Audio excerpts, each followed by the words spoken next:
Stock x ray इसमें हम बात करेंगे। आज डिफेंस शेयरों की काफ़ी पिटाई हो चुकी है। अब आईसीआईसीआई सिक्योरिटीज़ की एक रिपोर्ट आई है जिसमें कि वो कहते हैं कि डिफेंस शेयरों में अब कुछ खरीदारी कर सकते हैं और क्यों कर सकते हैं और कौन से डिफेंस शेयरों को खरीदारी करना चाहिए उस पर विस्तार से बात करेंगे और वैल्यूएशन कैसी है वो भी बात करेंगे। आईसीआईसीआई सिक्योरिटीज़ कह रहे हैं कि डिफेंस पर जो खर्चा हो रहा है इस फाइनेंशियल ईयर में वो अनुमान से करीब 13% ज़्यादा है। FY25 जो कि मार्च में अब 31 मार्च को ख़त्म हो जाएगा फिजिकल, इसमें जो डिफेंस पर खर्चा है वो करीब 1.8 लाख करोड़ का रहा है। तो ये एक बहुत इंपॉर्टेंट चीज़ है जो कि हम मान रहे थे कि जो खर्चा है सरकारी जो ऑर्डर्स हैं वो कम मिल रहे हैं, तो ऐसा कुछ नहीं है। डिफेंस पर खर्चा बढ़ रहा है इनफैक्ट। और भारतीय आर्मी के 88% हथियार अब घरेलू स्रोत से बन रहे हैं, यानी कि जो 88% उनके पास जो आर्म्स एंड एम्यूनिशंस है वो डोमेस्टिक कंपनीज के द्वारा ही बनाए जा रहे हैं। भारतीय नौसेना 36,000 करोड़ रुपए की एक डील भी जल्द करेगी और उसमें माना जा रहा है कि ये जो डील होगी ये मझगांव डॉक के साथ हो सकती है। भारत और फ्रांस के बीच में भी 1 अप्रैल में डील हो सकती है जो कि मैरीन फाइटर के लिए हो सकती है। तो काफ़ी कुछ जो अगले 1 महीने का पीरियड रहेगा वो इम्पॉर्टेंट रहेगा कुछ एक डिफेंस कंपनियों के लिए। अब उनकी जो टॉप पिक्स हैं उन पर पहले उनकी राय ले लेते हैं और उसके बाद इन सभी कंपनीज की वैल्यूएशन भी देख लेंगे। आईसीआईसीआई सिक्योरिटीज़ की राय है बीईएल पर बाय करने की और उसमें उन्होंने जो टारगेट दिए हैं 350 रुपये के दिए हैं। आज़ाद इंजीनियरिंग इसमें बाय करने की इन्होंने रिकमेंडेशन दी है 2350 रुपये के टारगेट के लिए। तीसरा काउंटर जो इनकी टॉप लिस्ट में वो है हिंदुस्तान एरोनॉटिक्स, HAL के नाम से काउंटर आता है और इसमें भी ऐड करने की सलाह है। ये बाय नहीं, ये ऐड करने की सलाह है और इसमें जो टारगेट दिया गया है वो 4065 का है। पीटीसी इंडस्ट्रीज़ यहाँ पर बाय करने की सलाह है 20,070 रुपये के लिए और सोलार इंडस्ट्रीज़ यहाँ पर बाय करने की सलाह है 13,720 रुपये के लिए।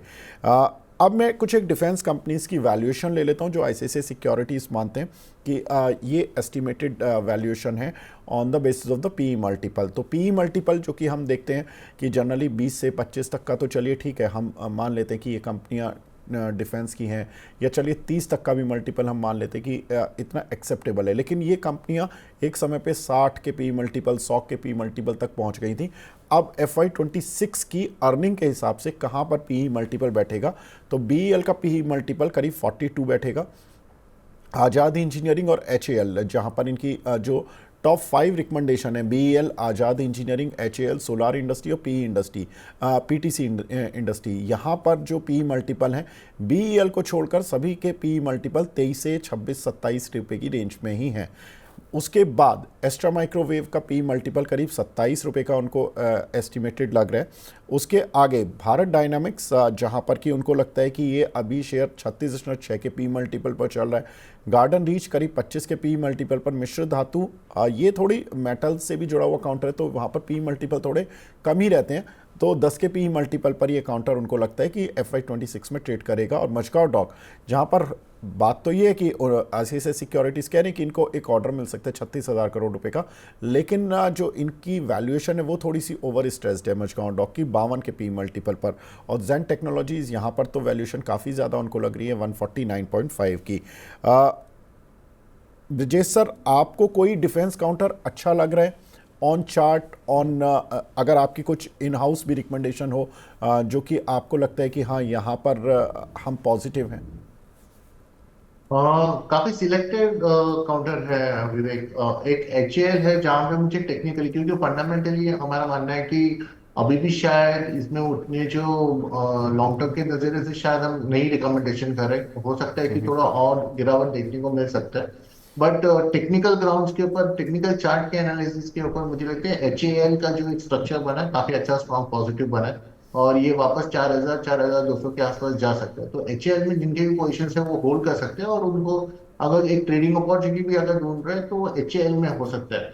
इसके अलावा और एक जो स्टॉक है जो आउट परफॉर्मर आप बोल सकते हैं, क्योंकि जिस हिसाब से बाकी के जो डिफेंस स्टॉक गिरे थे उसके मुकाबले भारत डायनामिक्स, उसमें वो एक फॉल नहीं देखने को मिला और आज के जो ट्रेडिंग सेशन है उसमें भी काफी अच्छा मुंह देखने को मिला।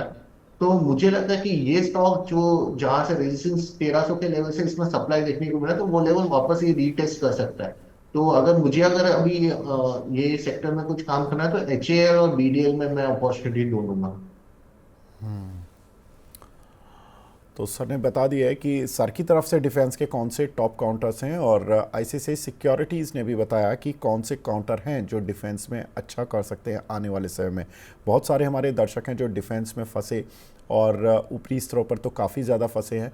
तो जो भी आपको लगता है कि रिकमेंडेशन दी गई हैं आईसीआईसीआई सिक्योरिटीज़ या ब्रिजेश सर की तरफ से, वहाँ पे आप अपनी पोजीशन को या तो बाय अगर रिकमेंडेशन है तो आप उसको एवरेज कर सकते हैं, या आप उसको होल्ड करके चल सकते हैं। और अपने इन टारगेट्स को एक बार दोबारा मैं I would request my PCR team कि ये सभी टारगेट्स एक बार दिखा दिए जाएँ, टारगेट्स सभी कंपनियों के दिखाए जाएँ। आईसीआईसीआई सिक्योरिटीज़ की जो राय है वो टारगेट्स लाइक बीईएल का जो टारगेट दिया गया है वो 350 रुपये का दिया गया है। आज़ाद इंजीनियरिंग का जो टारगेट दिया गया है वो करीब 2350 रुपये का दिया गया है। एचएएल का टारगेट 4065, पीटीसी इंडस्ट्रीज़ 20,070 और सोलार इंडस्ट्री 13,720। तो ये सभी टारगेट्स जो दिए गए हैं वो आईसीआईसीआई सिक्योरिटीज़ की तरफ से दिए गए हैं।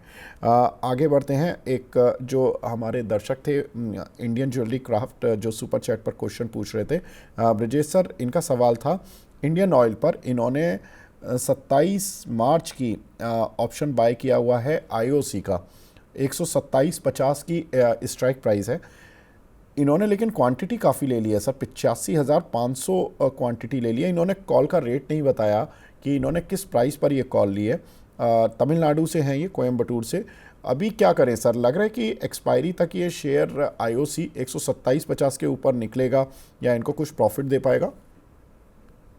हाँ, एक उम्मीद है क्योंकि आईओसी उन्होंने जैसे कि आपने बताया 12750 का कॉल। अभी एक तो सौ सत्ताईस वो रुपये पचास पैसे की सर कॉल ली है। अब इन्होंने रेट नहीं बताया, रेट बता देते तो ज़्यादा अच्छा होता। हाँ, लेकिन एक एक उम्मीद है। तो मुझे मुझे लग रहा है कि आईओसी कहीं ना कहीं 132 के आसपास जा सकता है। और मैं डेरिवेटिव जो डेटा देख रहा हूँ उसमें जो 132 का जो कॉल ऑप्शन है उसमें नया तेजी एक ट्रेड बनता हुआ नजर आ रहा है। तो अभी उन्होंने ऑलरेडी हैवी क्वांटिटी ले लिया, तो मुझे लगता है कि उनको एक्सपायरी तक एक बार होल्ड करे पोजिशन। एक चांस है कि ये 132 हो जाएगा ये काउंटर। और जैसे ही 132 होते तो इनका जो ये 127.50 वाला जो स्ट्राइक प्राइस है इन द मनी हो जाएगा। तो उम्मीद है कि उनको पैसे मिलेंगे, तो मुझे लगता है उनको पोजीशन होल्ड करना चाहिए। लेकिन ब्रिजेश सर 85,500 क्वांटिटी है सर, या मतलब अगर क्वांटिटी इन्होंने। विवेक जी एक काम करते हैं, क्योंकि अब ये बहुत मुश्किल होगा बताने के कैसे हम इसको व्यू के नजरिए से देखते हैं। क्योंकि हाँ, इन द मनी होने को चला है ये काउंटर, तो क्वांटिटी हम इग्नोर कर देते हैं। हम अगर स्ट्राइक प्राइस को समझ के चलते हैं तो मुझे लग रहा है कि 132 से जा सकता है। तो अगर ओके, 132 अगर जाता है तो उनका जो पोजीशन वो इन द मनी हो जाएगा। तो इन द मनी बिल्कुल होगा सर। तो फिर उस तो सर हिसाब से साढ़े मुझे चार लगता है रुपये कि तो सर इनकी, अगर 132 हो जाएगा तो 4.5 रुपये तो उसकी इंट्रिंसिक वैल्यू वैसी बन जाएगी। यस यस यस यस, तो मुझे लगता है उनको चांस लेना चाहिए। मैं उम्मीद करता हूँ कि उनके पैसे बढ़ेंगे उसमें।